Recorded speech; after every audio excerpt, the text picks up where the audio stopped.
Dans le grand hôtel Émeraude Royal, une réception fastueuse battait son plein. Les lustres illuminaient la salle et la musique d'orchestre couvrait les éclats de rire. C'était l'anniversaire d'Élise Laurent, une femme d'affaires millionnaire, connue dans le monde entier pour son empire immobilier. Élise, vêtue d'une robe argentée, saluait ses invités avec élégance, tenant dans sa main droite un verre de champagne étincelant.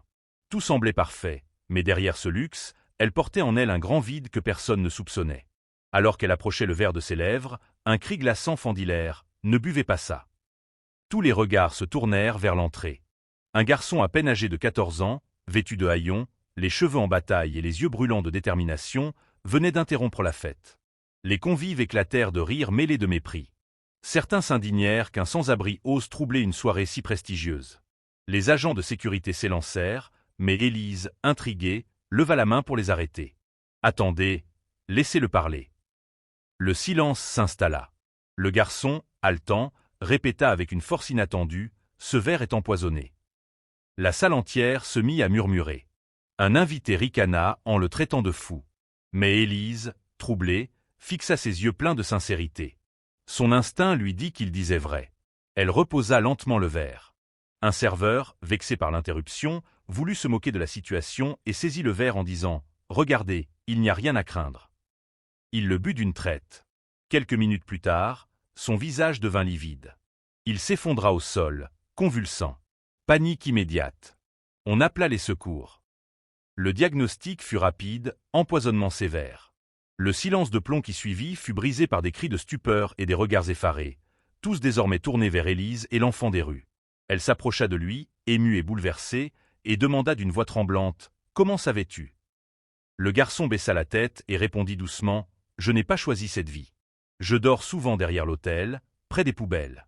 Ce soir, j'ai vu un homme en costume verser une poudre étrange dans la bouteille de champagne qui vous était réservée. J'ai tenté de prévenir, mais personne ne m'écoutait. Alors je suis entré. » Ces mots touchèrent Élise comme une flèche au cœur. Un enfant abandonné, méprisé par la société, venait de lui sauver la vie. L'enquête confirma ses dires. Un rival jaloux avait engagé un complice pour l'empoisonner. Sans l'intervention du garçon, elle serait morte ce soir-là. Elle décida alors de connaître son sauveur. Il s'appelait Adam. Orphelin depuis l'âge de 8 ans, sa mère, une infirmière courageuse, avait perdu la vie en soignant des malades lors d'une épidémie. Son père, détruit par la douleur, avait sombré dans l'alcool et disparu, laissant l'enfant livré à lui-même. Depuis, Adam errait dans les rues, vivant de petits services et de morceaux de pain trouvés çà et là, mais malgré sa misère, il avait gardé un cœur pur et une dignité rare. Élise, bouleversée, prit une décision qui allait changer leur destin à tous deux. Elle offrit à Adam un toit, une chambre confortable, de la nourriture, mais surtout la chance d'aller à l'école et de recommencer une vie. Les premiers temps, le garçon avait peur, doutant que tout cela soit réel. Mais jour après jour, Élise lui prouva que son geste héroïque ne serait jamais oublié. Elle déclara, publiquement devant les caméras, « Cet enfant m'a sauvé, mais il a surtout prouvé une vérité. Parfois, ceux que l'on méprise sont les plus grands trésors de l'humanité. » L'histoire du garçon des rues qui sauva une millionnaire fit le tour du monde et inspira des millions de gens. 10 ans plus tard, Adam devint un jeune homme accompli. Il choisit d'étudier la médecine, décidé à sauver des vies comme sa mère, comme il avait sauvé Élise ce soir-là.